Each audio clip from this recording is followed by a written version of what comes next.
All right, now the very last section of period 6, so 20th and 21st centuries, is new conceptualizations of the global economy, society, and culture. So, as the 20th century witnessed a great deal of warfare and the collapse of the global economies in the 1930s with the Great Depression, you've got a response to these challenges with the role of the state in the domestic economy fluctuating and new institutions of global governance emerging and continuing to develop throughout the century. You have new scientific breakthroughs, new technology, new levels of integration, changing relationships between humans and the environment, and also frequency of political conflict, all contributing to global developments where the people created new understandings of society, culture, and historical interpretations.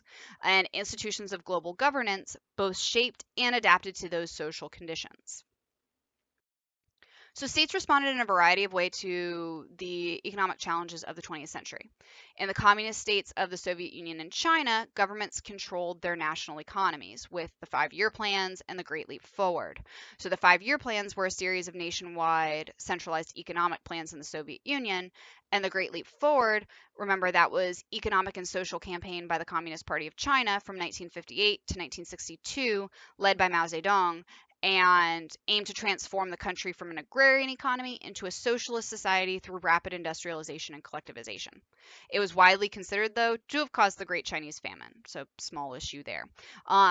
This was featured as the 2013 Compare Contrast or Free Response essay on the AP World exam, so know that it has come up on past exams. States responded in a variety of different ways to the economic challenges of the 20th century. At the beginning of the century in the US and parts of Europe, governments played a minimal role in national economies. They were very hands off. But with the onset of the Great Depression, governments began to take a more active role in economic life. A prime example of this is the New Deal. This was a series of programs, including Social Security, that were enacted in the US between 1933 and 1938. And they were created in response to the Great Depression. They were focused on relief, recovery, and reform of pretty much everything within the United States. Then the fascist corporatist economy is another example, which was management of sectors of the economy by government or privately controlled organizations known as corporations. Each trade union or employer corporation would represent its professional concerns, especially by negotiation of labor contracts and the like. It was theorized that this would result in harmony amongst the social classes, and it was also largely used to reduce opposition and reward political loyalty.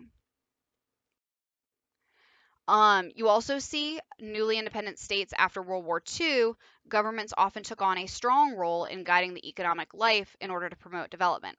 So you've got Gamal Abdel Nasser, where he promoted economic development in Egypt with socialist measures and modernization reforms. He supported Pan-Arabism, so the idea of one Arab nationality. He nationalized the Suez Canal as a means to fund the Aswan Dam project. The Suez Canal was originally controlled by the British, so that ticked off the British a bit. You also have encouragement of export-oriented industrialization or economies in East Asia. So trade and economic policy was aimed at speeding up the industrialization process by exporting goods for which that nation has a comparative advantage. So think about technology and East Asia and the fact that they export all of that. Like look at Samsung and Sony, prime examples. At the end of the 20th century, many governments encouraged free market economic policies and promoted economic liberalization. So, for example, you've got United States under Ronald Reagan, Reaganomics of the 1980s. It was associated with supply side economics, and the main goal was to reduce the growth of government spending, reduce the federal income tax and capital gains tax, reduce government regulation, and tighten the money supply in order to reduce inflation. Margaret Thatcher in Great Britain lowered direct taxes on income and increased indirect taxes. She increased interest rates to slow the growth of the money supply and thereby lower inflation. She introduced cash limits on public spending, and she reduced expenditures on social services like education and housing. China under Deng Xiaoping They had economic reforms that accelerated the market model, while the leaders maintained old communist style rhetoric. The peasants began to have more freedom to manage the land that they cultivated and sell their products on the market. And China's economy then opened to foreign trade. And then in Chile, under Augusto Pinochet, they had free market reforms that attempted to stop inflation and collapse. Capitalist involvement was then increased, and the Chilean pension system and healthcare and education were privatized. States, communities, and individuals became increasingly interdependent, a process that was facilitated by the growth of institutions of global governance. So you got new international organizations forming to maintain world peace and to facilitate international cooperation. You got the League of Nations following World War I, the United Nations following World War II, and International Criminal Court, which is situated at The Hague in the Netherlands. They prosecute individuals for the international crimes of genocide, crimes against humanity, and war crimes, basically crimes that individual nations do not want to try people for. You also have new economic institutions seeking to spread the principles and practices associated with free market economics throughout the world. The International Monetary Fund, or IMF, promotes international monetary cooperation and exchange rate stability. It also facilitates the balanced growth of trade and provides resources to help members in balance of payments or to assist with poverty reduction. There are 189 member countries to the IMF. The World Bank is an international financial institution that provides loans to countries of the world for capital programs, and it's part of the United Nations. And then the World Trade Organization is an intergovernmental organization which regulates international trade. Humanitarian organizations also developed to respond to various humanitarian crises throughout the world. UNICEF is a UN program headquartered in New York City that provides humanitarian and developmental assistance to children and mothers in developing countries. Amnesty International is a non-governmental organization focused on human rights that claims to have over 7 million members and supporters around the world. They conduct research and generate action to prevent and end grave abuses of human rights and to demand justice for those whose rights have been violated. The Red Cross is a humanitarian organization that provides emergency assistance and disaster relief and education throughout the world. There's specifically an American Red Cross, and there is an International Red Cross as well. Doctors Without Borders is an international humanitarian non-governmental organization best known for its projects in war-torn regions and developing countries that are affected by endemic diseases. And the World Health Organization is a specialized agency of the United Nations that's concerned with international public health. You have regional trade agreements creating regional trade blocs designed to promote the movement of capital and goods across national borders. Prime examples are the European Union, which is a political and economic union of 28 member states currently that are located primarily in Europe. And they developed an internal single market through a standardized system of laws that apply in all member states. And the aim is to ensure that free market or the free movement of people, goods, services, and capital within the internal market. They enact legislation in justice and home affairs, as well as maintain common policies in trade, agriculture, fisheries, and regional development within the European Union. NAFTA is Canada, Mexico, and the United States. The Association of Southeast Asian Nations is an intergovernmental cooperation, and it facilitates economic integration amongst its members. Mercosur, their full members are Argentina, Brazil, Paraguay, Uruguay, and Venezuela. And associate countries are Bolivia, Chile, Peru, Colombia, Ecuador, Suriname. And observer countries are New Zealand and Mexico. And they promote free trade and the fluid movement of goods, people, and currency. You also see the rise of multinational corporations beginning to challenge state authority and autonomy. Royal Dutch Shell Company is a British-Dutch multinational oil and gas company headquartered in the Netherlands and incorporated in the UK. They happen to be vertically integrated and active in every area of the oil and gas industry. Coca-Cola, so they are clearly dominant in the world's soft drink market throughout the 20th century and even in the 21st. Sony is a Japanese multinational conglomerate corporation headquartered in Tokyo, and it includes consumer and professional electronics, gaming, entertainment, and financial services. You've got various movements throughout the world protesting the inequality of environmental and economic consequences of global integration. So, Greenpeace is a non governmental organization. Its goal is to ensure the ability of the earth to nurture life in all its diversity.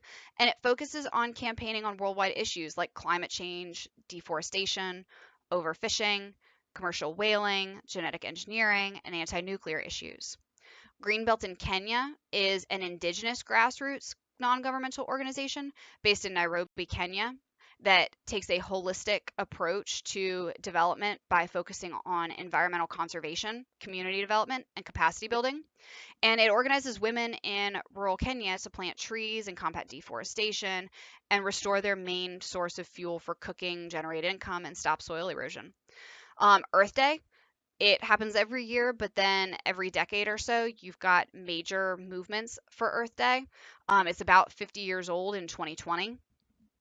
And the idea is to focus on the environmental impacts that humans have had on the Earth and how do we reduce that impact and try to reverse some of it as well. The notion of human rights also gained traction throughout the world during this period. The UN Declaration of Rights was created after World War II in order to ensure a basic standard of human rights across the world. Women's rights with voting and gaining further towards equal pay, even though it's not actually equal in the majority of the world. Enabling education in several places as well. You have the end of the White Australia policy, which barred people of non-European descent from immigrating into Australia. So now you have an open immigration into Australia. So you've got this idea of society and culture being changed, challenging old assumptions about race, class, gender, and religion to build new and better societies. You also have increased interactions among diverse peoples, sometimes leading to the formation of new cultural identities and unfortunately some exclusionary reactions.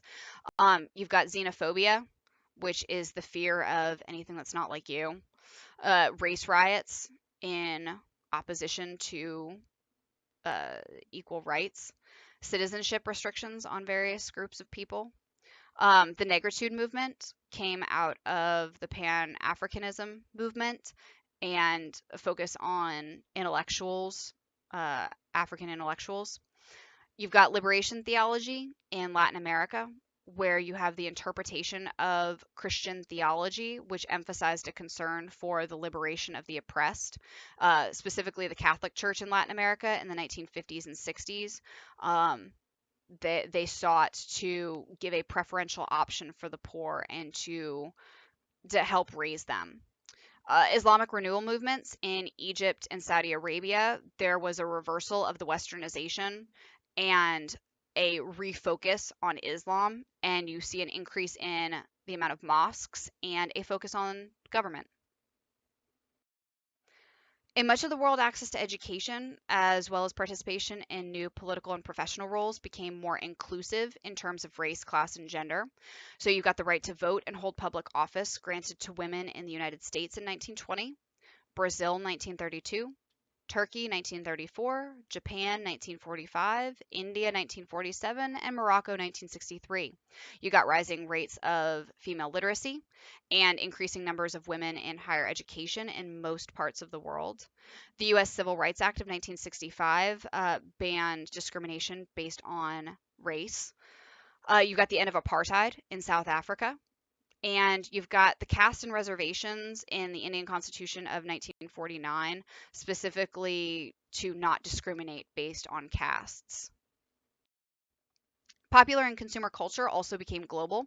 Sports were more widely practiced and reflected national and social aspirations like World Cup soccer and the Olympics.